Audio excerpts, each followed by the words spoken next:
So today with the National Geographic Endeavour 2, we are visiting Santa Cruz Island.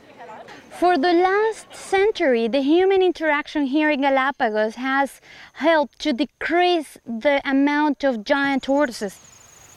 So the National Park and the Charles Darwin Research Station runs the project to bring those little tortoises back to the wild and recover the population of giant tortoises in those islands that they cannot make it by their own.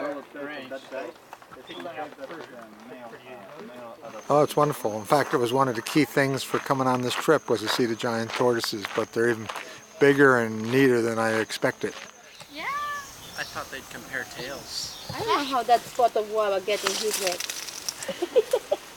As a fertility doctor, I think that the interesting part of this place is the ability to conserve things by trying to, use the fertility of the animals and recreate the environment that was destroyed by some of the people that visited this island and didn't respect the wildlife. And I think that the respect that the Ecuadorians show for the wildlife to give back and to put so much money and effort into the conservation is really absolutely beautiful.